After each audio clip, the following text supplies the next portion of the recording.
닷새 남았습니다만은 막바지 혼전, 그래서 정말 예측을 하기가 어렵습니다.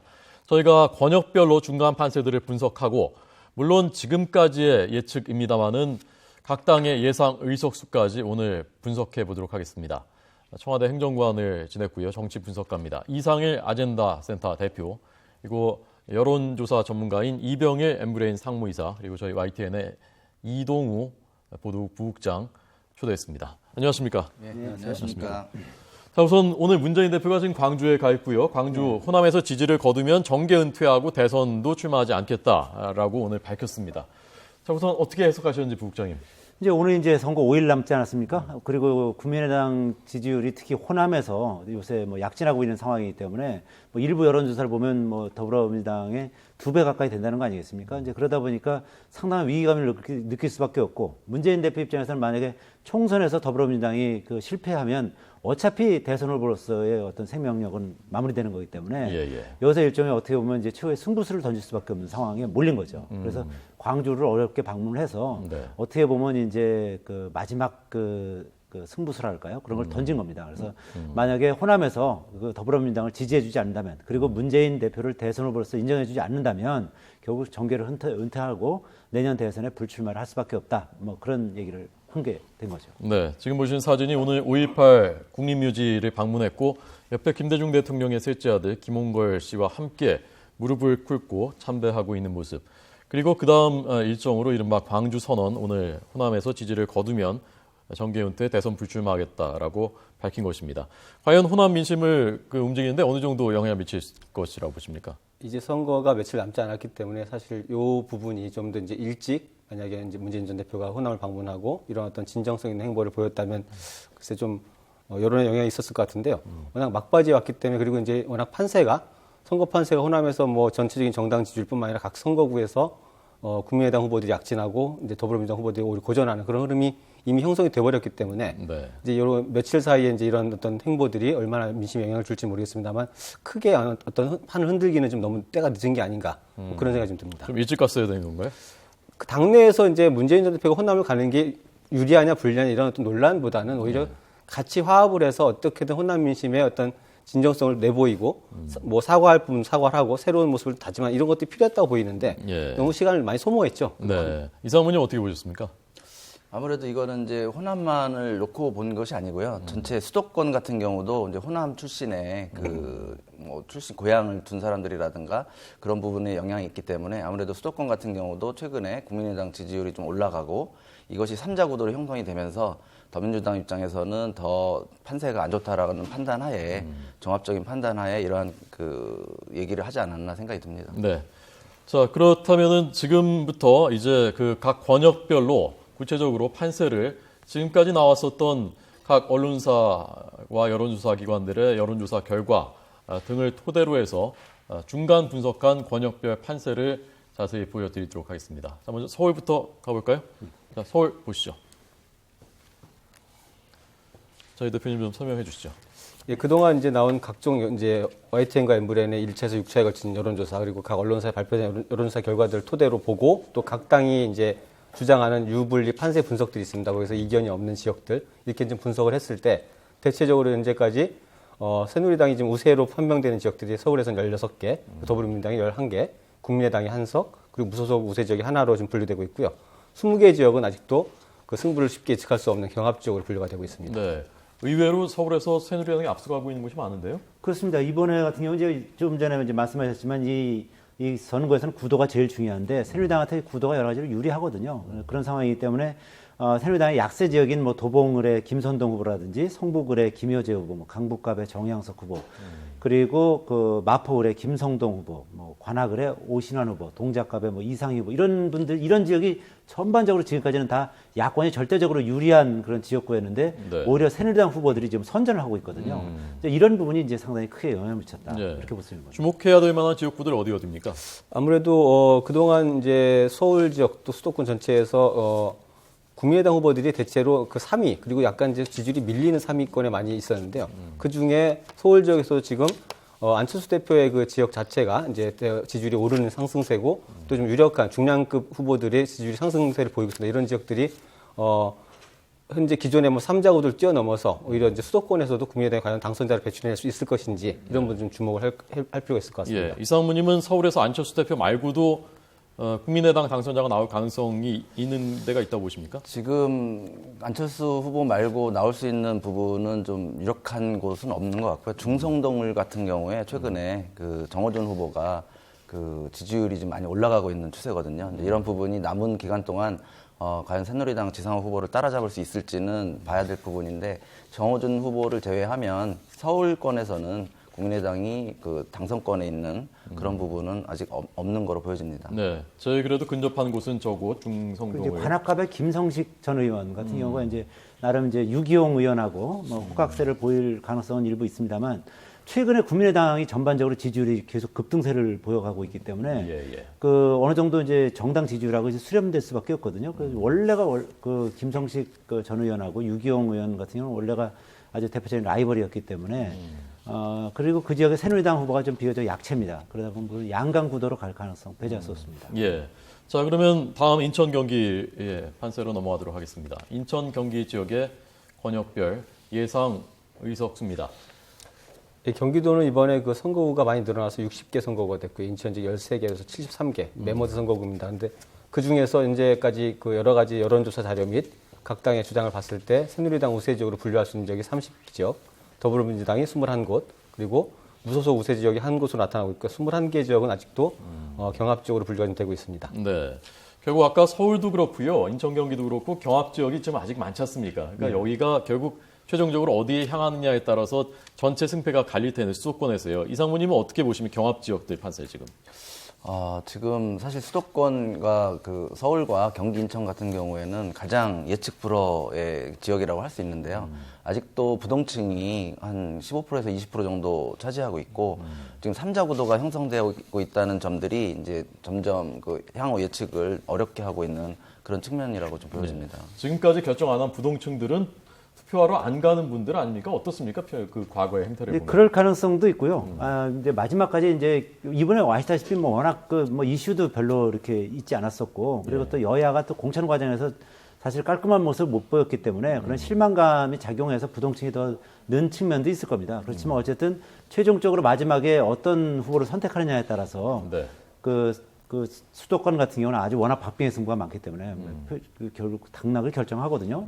지난 그 19대 총선 같은 경우도 수도권에서 5%포인트 이내에서 승부가 결정된 곳이 전부 31군데가 있었거든요. 그러니까 이번에는 아마 그보다 더 많을 가능성이 있는데요. 워낙 이제 3자 구도에서 박빙 승부가 많다 보니까요.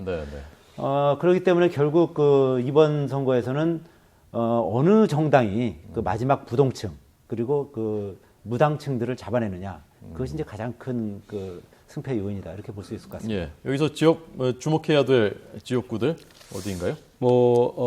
여러 지역이 이제 경합을 보이겠습니다만 이제 뭐 용인정 지역의 더불어민주당의 이제 대표적인 영입 인사인 표창원 후보가 과연 이제 전체적인 그 구도의 변수를 뚫고 당선권에 갈 수 있을지 이렇게 주목이 좀 되는 지역이고요.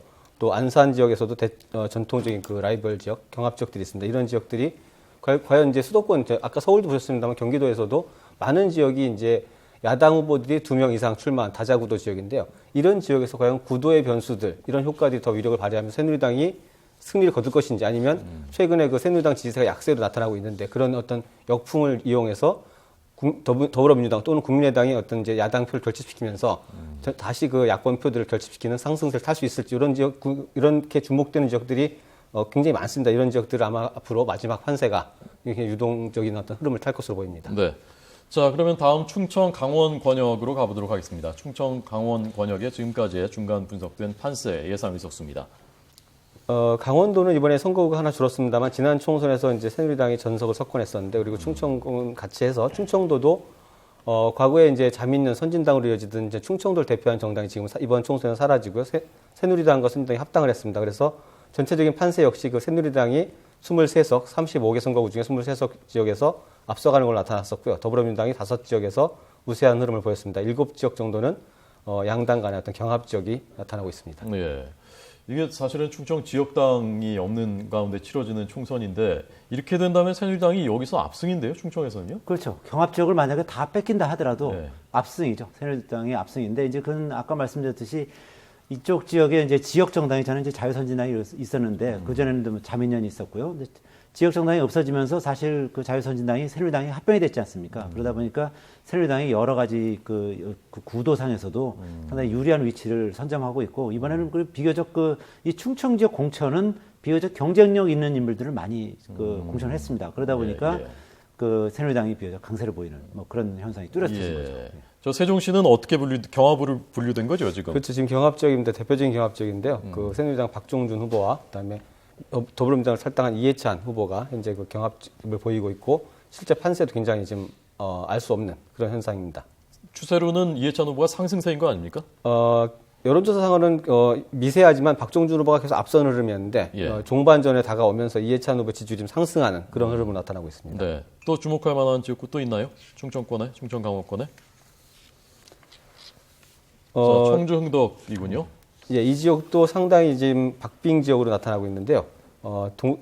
새누리당의 송태영 후보와 그다음에 더불어민주당의 도종환 후보가 승부를 알 수 없는 그런 접전을 보이고 있습니다. 사실 노영민 의원이 이제 그 각종 이제 추문 때문에 해서 이제 불출마 선언하고 도종환 현재 비례대표 의원이죠. 근데 지명도에서 도종환 의원이 좀 뭐 앞설 수는 있습니다만 송태영 후보 같은 경우도 이 지역에서 몇 번 출마를 한 경험이 있습니다. 그래서 나름대로 이 지역에서는 인지도와 경쟁력이 있는 후보이기 때문에 끝까지 가봐야 아마 승부를 알 수 있을 가능성이 높습니다. 예. 이상무님은 지금 충청 민심의 흐름을 어떻게 보고 계신가요?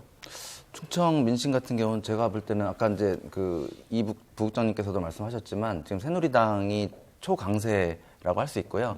지금 대구 한 두 지역, 그다음에 충남의 한 두 지역, 대전 두 지역, 충남 두 지역, 두 지역, 그다음에 충북에 지금 아까 그 도종환 후보 나온 그 지역을 제외하면 지금 그 야당 쪽에서 이렇게 그 박빙의 승부를 벌이고 있는 것도 별로 없는 거로 보여지거든요. 그런 면에서 보면 충청 같은 경우는 그 새누리당의 초강세 권역이 되지 않았나 이렇게 생각합니다. 지금 보니까 어찌 보면 이번 총선 전체 판세를 이 중원을 차지하는 새누리당이 거기서 크게 유리하게 구도를 끌고 갈 수 있는 측면이 있을 것 같아 보이기도 항상 한데. 그 충청권에서 승리하는 정당이 지금까지 총선에서 다 승리를 해왔습니다. 그래서 충청권의 어떤 표심이 결국은 그 총선의 바로미터 역할을 지금까지 해왔거든요. 그래서 이번 총선 상당히 어떻게 보면 이제 구도도 있지만 새누리당이 충청권에서 유리한 고지를 선점하면서 상당히 그 선전할 가능성이 높아지고 있다 이렇게 볼 수 있는 겁니다. 자, 다음 그러면 부산 경남 지역으로 가보도록 하겠습니다. 부산 경남 지역의 부산, 울산, 경남의 판세입니다. 부산, 울산, 경남은 사실 새누리당이 선거가 이제 돌입하기 전까지만 해도 거의 뭐 전석 석권을 장담하면서 자신 있어 하는 지역이었는데요. 의외로 현재까지 나타난 지역 판세를 보면 30개 지역에서 새누리당이 앞서고 있었습니다만 더불어민주당 우세지역도 두 곳이 있었고요. 정의당과 무소속 우세지역도 하나씩 있었습니다. 그리고 6개 지역에서 경합선거가 분류되면서 부산 경남권에도 새누리당이 이 석권을 자신할 수 없는 약간 이제 비상 상황에 걸린 상태입니다. 지난 총선보다 그러니까 야당 의석수가 늘어날 가능성이 있는 거군요. 뭐 무소속 후보들도 있고 그렇기 때문에 이제 새누리당 입장에서는 전체적으로 뭐 조경태 의원이 부산에서 이제 탈당을 새누리당 입당하면서 뭐 전 지역 석권 이런 어떤 자신감을 보였습니다만 그런 흐름들이 뭐 공천 파동도 있었고요. 또 야당 후보의 선전한 적이 드러나면서 좀 쉽지 않은 그런 선거 판세를 돌입하고 있습니다. 근데 이제 무소속이라고 해도 이제 강길부 의원이요. 울산 울주에 지금 이제 경합 우세를 보이는 그런 상황인데 어차피 뭐 당선이 돼서 사실 새누리당으로 복당할 가능성이 높은 거고 이제 창원 성산의 이제 노회찬 후보 같은 경우가 이제 지금 그쪽 지역이 이제 노동계의 그 파워가 아주 강력한 지역이다 보니까 또 야권 후보가 단일화가 됐습니다. 그래서 노회찬 후보 같은 경우 지금 그 강기훈 의원한테 우세를 좀 보이고 있는 그런 상황인 거죠. 여기는 어떻게 봐야 됩니까? 지금 북구 강서가 부산 더불어민주당이 이렇게 앞서가고 있는 건 어떻게 분석할 수 있습니까? 이상문이요. 뭐 YTN 엠브레인 조사 결과는 아니지만 이 조사에 따르면 지금 전재수 후보가 많이 뭐 박빙의 승부를 벌이고 있는 걸로 보여지는데요. 기관마다 많이 다르죠 지금 얘가. 두 조사 다 표본 오차 오차 범위 내에 있기 때문에 지금 현재로서는 승부를 예측할 수 없지만 아무래도 이제 선거 종반으로 갈수록 당 지지도가 높은 후보에게 조금 더 유리한 그런 면이 있기 때문에 현재로서는 뭐 새누리당 후보가 조금 더 유리하지 않을까 이렇게 좀 생각이 됩니다. 자, 넘어갈까요? 다음으로. 다음은 대구 경북 지역입니다. 이번에 사실은 그동안에는 큰 관심을 못 받던 지역이었습니다만 이번에는 초미의 관심사입니다. 예, 대구 경북 지역은 뭐 과거의 선거들을 보면은 뭐 여론조사 자체도 별로 할 필요가 없을 만큼 선거 편사 좀 뻔하다 이런 그 지역들이 많았는데 이번에는 가장 관심을 많이 받는 지역들이 많이 있습니다. 그래서 전체 25개 선거구 중에 새누리당 우세가 분류된 지역이 17곳이고요. 더불어민주당 우세 지역도 한 곳이 있고 또 무소속 우세 지역이 2곳, 또 무소속을 포함한 경합 지역도 5곳이나 됩니다. 그래서 새누리당의 텃밭이라고 하는 대구 경북 지역에서 아마 최근에 계속 위기감이 좀 고조되고 있는 그런 상황입니다. 네.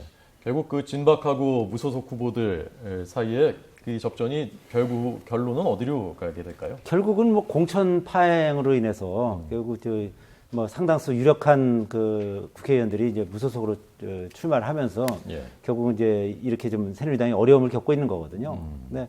그 중에 뭐 유승민 의원이라든지 뭐 지금 나오는 건 이제 대구 부글에 홍일학 현재는 그 무소속으로 이제 비례대표 의원을 하다가 이제 더불어민주당을 탈당했기 때문에 현재는 이제 의원은 아니죠. 전 의원인데 이 지역에 홍일학 전 의원 같은 경우는 연고가 있고 양명모 후보 같은 경우는 북구 갑에서 이제 넘어왔습니다. 그러다 보니까 이제 좀 홍일학 후보에서 지금 일부 뒤지고는 있습니다만 여기 보시다시피 그 당선 가능성은 거의 비슷하게 나옵니다. 여기도 좀 봐야 되는 거고요.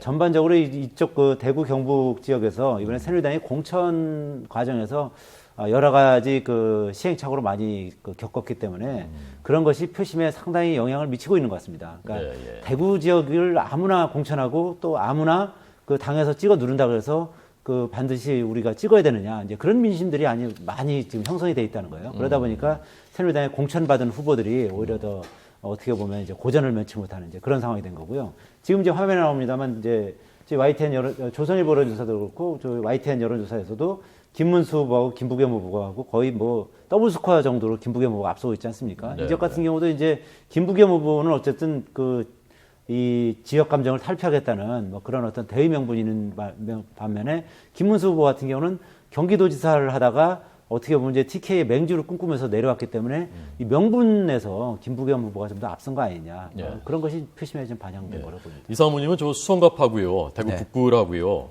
예상 밖의 이변이 벌어지고 있는 저것들 결과가 이대로 굳어질 가능성이 더 큽니까? 아니면 또 바뀔 가능성이 있습니까? 제가 볼 때는 지금 현재 그 판세가 유지되지 않을까라고 보여집니다. 근데 수성각 같은 경우도 저희가 2월 달에도 YTN이랑 같이 조사를 했었는데 그때도 격차가 상당했었거든요. 그래서 잠깐 줄어드는 경향을 보이다가 이제 공천이 시작되면서 공천 파동 이후에 다시 격차가 벌어지는 그런 모습을 보이고 있고 다른 그 무소속 후보가 출마한 지역들도 보면 안정되게 지금 리드를 하고 있는 상황입니다. 그래서 이러한 부분이 이제 대구 경북 쪽에서 새누리당 그 지도부가 읍소 전략도 하고 하지만 대구 지역 같은 경우에는 무소속이 강세를 띨 것으로 그렇게 생각이 됩니다. 예. 네. 자, 그러면 마지막 호남 제주 권역으로 가보도록 하겠습니다. 자, 호남 제주의 권역별 현재 우세 선거구 수 예상 의석수입니다. 예, 뭐 대구 경북만큼 아니 그 이상으로 사실 이제 이변이 일어나고 있는 적이 호남권인데요. 과거에 뭐 워낙 한 당이 독주했던 체제에서 국민의당의 출연을 해서 어느 쪽이 과연 호남의 패권을 줄 것이냐 관심을 모았는데 지금까지 나타난 판세로는 국민의당이 상당히 앞서가는 흐름입니다. 그래서 더불어민주당이 6개 지역에서 앞서가는 것으로 나타나고 있고 국민의당이 우세 지역 14곳, 경합 지역이 10곳입니다. 제주 지역 같은 경우는 지난 총선에서 세 지역 모두 그 야당이 석권했었는데 지금 이제 한 지역은 새누리당 우세로 나타나고 있고 두 지역은 경합 지역으로 분류가 되고 있습니다. 예. 결국 오늘 문재인 전 대표가 광주 가서 결국 그 호남이 지지를 거두면 그 정계 은퇴하고 대선도 불출마하겠다고 선언한 그 결정적인 이유가 바로 이거 아니겠습니까?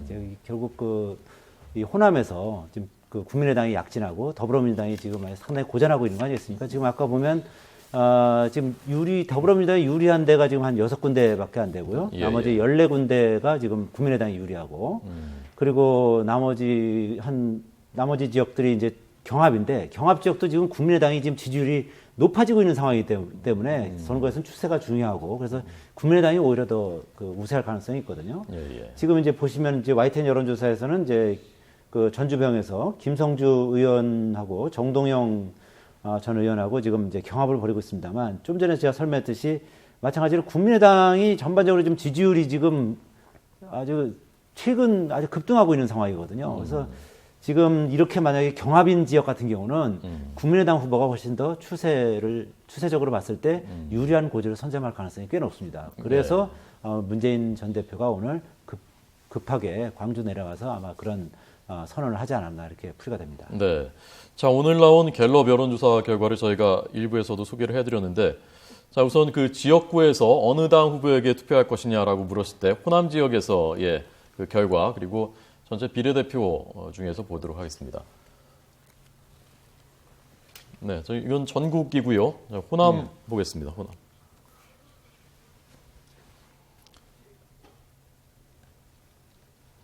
네, 지역구 호남 지역에서 어느 당에 투표하겠느냐, 지역구 그 후보에게 했을 때 국민의당이 33, 더민주가 22, 격차가 많이 꽤 벌어지고 있습니다. 예. 이거는 이제 갤럽 조사하고 어제 나온 이제 그 리얼미터 조사에 의하면 거의 이제 2배 정도 차이 나는, 2배 이상 차이 나는 걸로 이제 나왔고요. 이제 그런 ARS 조사이기 때문에 이 한국 갤럽의 조사에 비해서는 조금 뭐 신빙성은 좀 떨어지긴 합니다만, 어쨌든 여러 가지로 봤을 때 최근 그 동향은 국민의당이 상당히 호남 지역에서 지금 어떻게 보면 이제 기세를 좀 올리고 있는 상황이거든요. 그래서 지금 전반적으로 이제 추세를 봤을 때 호남 28석 가운데 한 20석 정도는 국민의당이 석권하지 않겠느냐. 그리고 한 6개에서 8개 정도를 지금 이제 더불어민주당이 가져가지 않겠느냐. 그런 예상인데요. 그것도 어디까지나 현재의 어떤 민심에서 봤을 때 예상인 거고, 뭐 그 민심이 어떻게 변하느냐에 따라서 뭐 그 예상은 뭐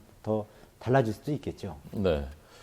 자, 그러면 지금까지 저희가 권역별로 그 예상 우세 지역구들 예상 의석수를 분석을 해봤습니다. 그러면 종합한 결과, 전국의 지역구만 종합한 결과를 보여드리도록 하겠습니다.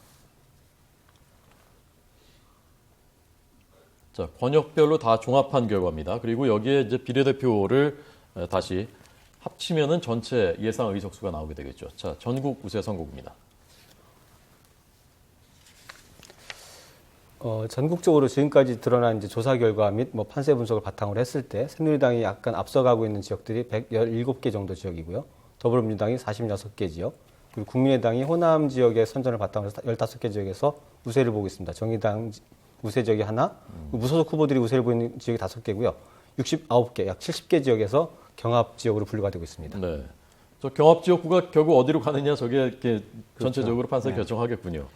이 부분에서 지금 눈여겨보셔야 되는 부분이 이제 국민의당의 지지세, 결국 호남을 기반으로 한 지지세 확장이 전국적으로 얼마나 크게 번질 것이냐, 그리고 얼마나 높이 올라갈 것이냐, 이 부분이 굉장히 큰 판세 변화 요인이 됩니다. 그래서 호남 지역에서는 이제 국민의당과 더불어민주당 두 당 간의 싸움이지만 국민의당 지지세가 전국적으로 확장됐을 때 이게 수도권에서는 대단히 다른 영향을 미칠 가능성이 많습니다. 무슨 얘기냐면은 국민의당 후보들이 대체로 이제 초기보다 정당 지지세 확장에 힘입어서 지지율이 올라갔을 때 이 부분들이 어떤 면에서는 이제 이 다자구도 효과를 더 강화시켜주는 부분이 있기 때문에 새누리당으로서는 최근에 여러 가지 악재에도 불구하고 후보들이 난립해 있는 다자구도 지역에서는 뭐 오부지리로 승리를 거두거나 좀 더 이렇게 구두면서 유리한 측면이 있기 때문에 국민의당의 상승세가 이게 미치는 파장이 호남과 수도권 좀 분리해서 봐야 될 것 같습니다. 예. 어떻습니까? 국장님, 국민의당으로 지금 또 가세하고 있는 지지층이 다 야당에서 다 더민주에서 넘어온 것으로 보기엔 또 어렵지 않습니까? 여당에서도. 그럼요. 오늘 뭐 한국일보 여론조사를 보면요.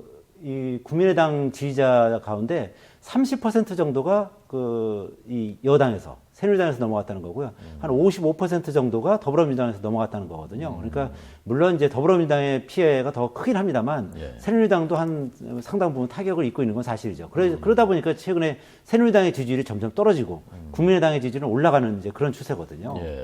그러다 보니까 새누리당 입장에서도 뭐 국민의당 지지율이 올라가는 것이 또 마냥 좋은 것만은 아닙니다. 그래서 새누리당 지지자들도 이제 뺏어오는 그런 측면도 있고요.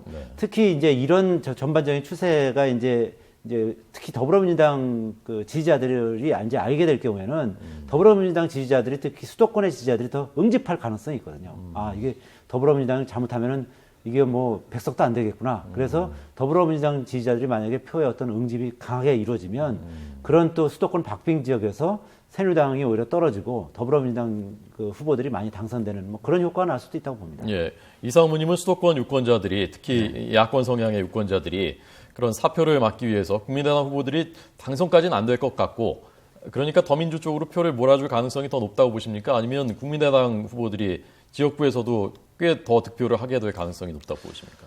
후보 등록 시점만을 봤을 때는 아무래도 국민의당의 수도권에 있는 국민의당 후보들이 거의 이제 힘이 없는 거의 한 자릿수에 불과한 지지율을 기록을 했고 결국은 선거 막판에 야당 쪽으로 표썰림 현상이 나오지 않을까라는 예측이 사실 제 그때 강했습니다. 그래서 거의 양자구도로 되지 않을까라고 하는 생각이 있었는데 최근에 이제 국민의당이 상승세를 타면서 지금 국민의당 후보들 같은 경우에 뭐 단일화 부분은 이미 물 건너간 거고요.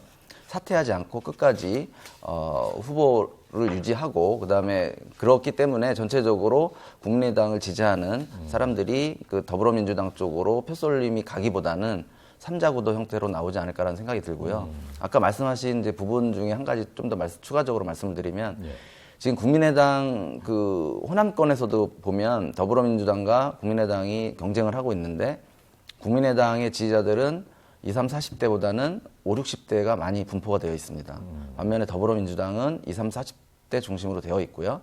이러한 부분들이 호남 같은 경우에도 국민의당이 쉽게 지금 현재 상승세를 이어가고 투표 같은 경우에 그 막바지에도 이제 투표율이 5, 60대가 좀 더 높지 않습니까? 이런 부분들을 감안을 하면 국민의당의 상승세는 수도권도 마찬가지고요.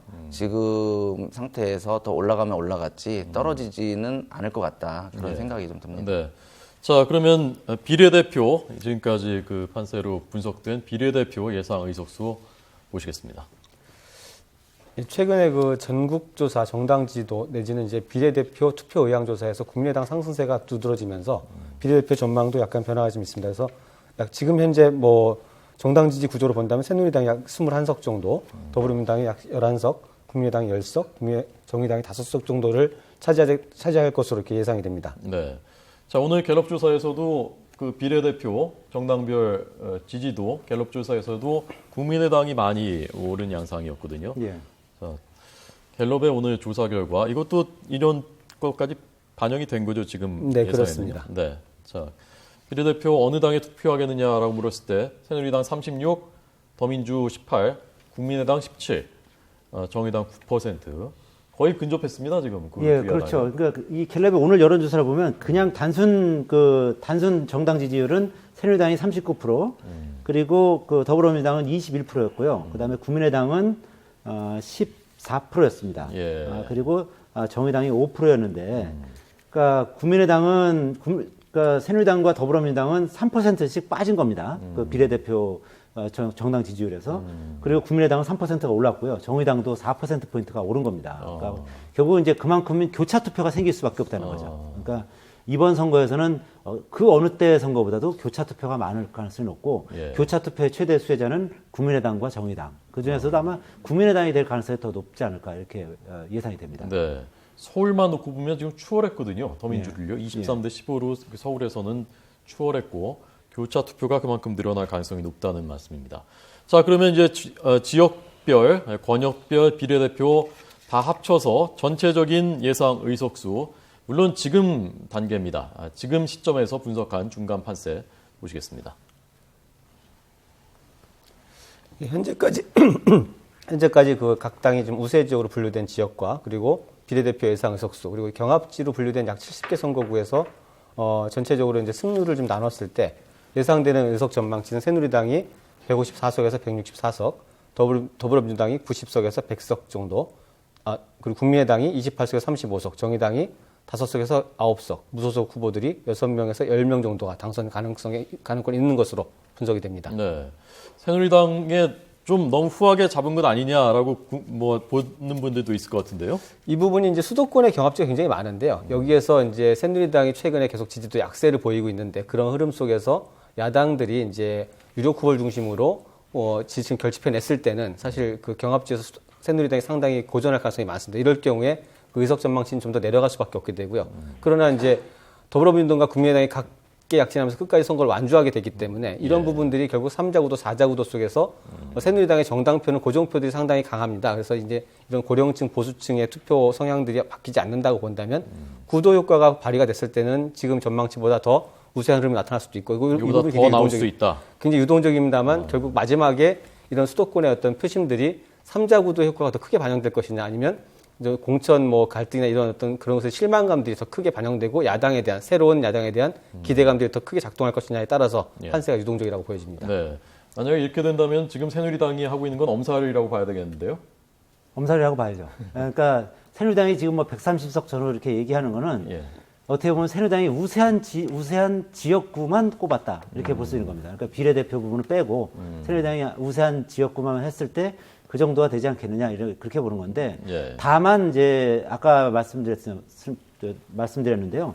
이 그 최근에 각종 여론조사는 다 전부 다 이 유선 전화만을 상대로 여론조사한 거거든요. 이제 그게 반영이 되다 보니까 그러다 보니까 새누리당이 좀 더 유리하게 뭐 이렇게 좀 과다 의석이 나올 수 있는 그런 부분이 있습니다. 하지만 새누리당이 최근에 그 여론조사를 해보니까 그 여론조사에는 무선 전화를 한 30% 정도 넣었다는 거 아니겠습니까? 안심번호를 통해서. 예. 그러다 보니까 거기에 숨어 있는 야성표가 많이 나와서 결국 그 새누리당이 우세하다고 봤던 지역이 상당수가 열세 지역으로 바뀌었다는 거 아니겠습니까? 이제 그런 가능성은 배제할 수는 없습니다만 지금까지 전반적으로 나온 여론조사 결과 예. 그리고 어떤 빅데이터 분석이라든지 그런 걸 다 종합해 봤을 때는 우리 YTN과 엠브레인 그리고 어젠다 센터가 종합해 봤을 때는 네. 현재 이런 정도의 판세가 나온다 이렇게 보고 있는 겁니다. 근데 어디까지나 현재까지의 어떤 판세라고 봐야지 이것이 뭐 선거까지 굳어진다고 볼 수는 없죠. 아직도 5일이나 남았기 때문에 그동안의 어떤 이런 그 판세 분석을 통해서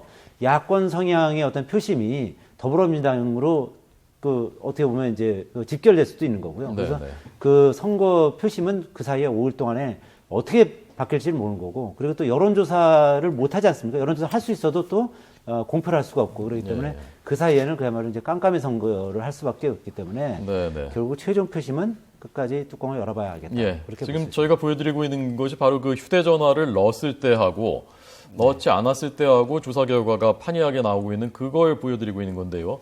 저희 YTN과 엠브레인의 조사는 휴대전화 패널이 들어간 것이고 다른 언론사 여론조사들은 휴대전화가 들어가지 않은 것인데 승패가 바뀐 지역들이 몇 군데 있거든요. 네네.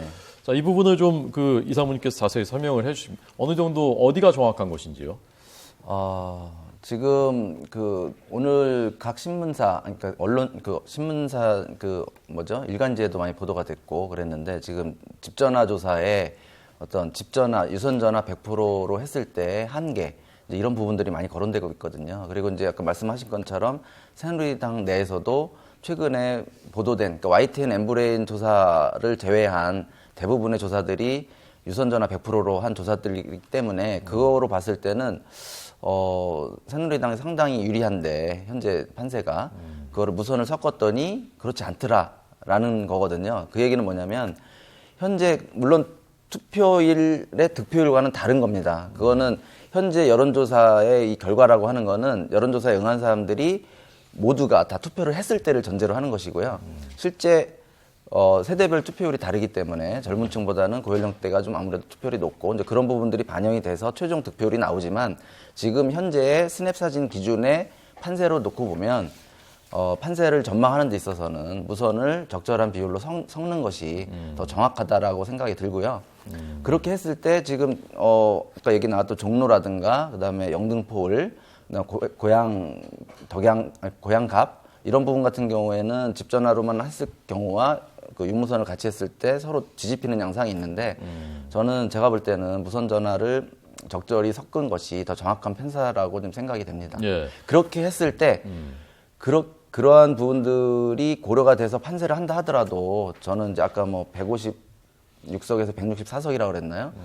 저는 지금 현재 전체적인 여야 간의 박빙 지역을 제외한 대부분의 지역들은 여당이 많이 우세한 상황이기 때문에 설사 종로나 영등포을이나 고양갑이나 이런 데서 야권 후보가 당선된다 하더라도 지금의 현재 판세로는 뭐 새누리당이 160석 이상을 거두지 않을까. 만약에 집전화의 결과로만 놓고 본다면 역으로 새누리당은 180석에서 190석은 나와야 되는 겁니다. 지금 예. 현재 결과로 보면. 예. 과연 그게 맞는 얘기인지, 그러니까 맞다기보다는 그게 현재 판세를 정확하게 예측한 것인지는 의문이 든다. 이제 그렇게 말씀드릴 수 있겠습니다. 마지막으로 이 대표님도 조사 전문가이기도 한데요. 그 휴대전화를 넣는 부분, 그 부분에 대해서 좀 마지막으로 설명해 주시죠. 예, 사실 뭐 이제 집 전화를 놓지 않고 그러니까 생활하시는 분이 너무 많기 때문에 뭐 당연하게 휴대전화를 같이 병행한 조사 방법들을 누구나 쓸 수 있어야 되는 거죠. 이번 총선에서 이제 각 당들이 정당이 요청하는 경우에 한해서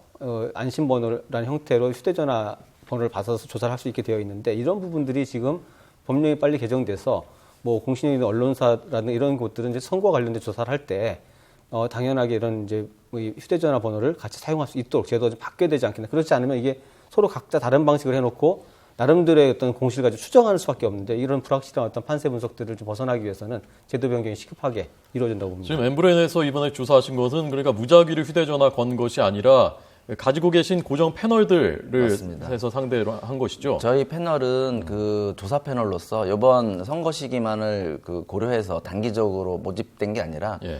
저 이제 회사가 98년도에 설립이 됐는데 그때부터 마케팅 조사나 시장 조사를 위한 패널로 꾸준히 모집을 해온 패널입니다. 그래서 이제 이 패널은 특정 성향이 있지도 않고 이제 그런 부분들이 있기 때문에 일부에서 이제 우려하고 있는 그런 부분은 없다. 다만 말씀드린 것처럼 지금 법을 바꿔서 경선에서 지난 총선과 지난 지방선거 때까지는 유선전화 100%로 경선을 했었거든요. 근데 거기에 대한 문제점을 모두가 제기를 하고 했기 때문에 이번에 안심번호를 도입하는 거를 통해서 예. 경선에서는 휴대전화를 가지고 여론조사를 통해서 경선을 했어요. 근데 실제 언론사 보도 같은 경우에는 안심번호를 도입할 수 없기 때문에 활용할 수 없기 때문에 어쩔 수 없이 집전화 100%로 하고 있다. 그게 이제 한계인 것이고요. 저희 같은 경우에는 패널을 보유하고 있기 때문에 일부를 병행해서 했다라고 이제 말씀드릴 수 있겠습니다. 알겠습니다. 총선 D-5 중간 판세 분석했습니다. 세 분 잘 들었습니다. 고맙습니다. 네.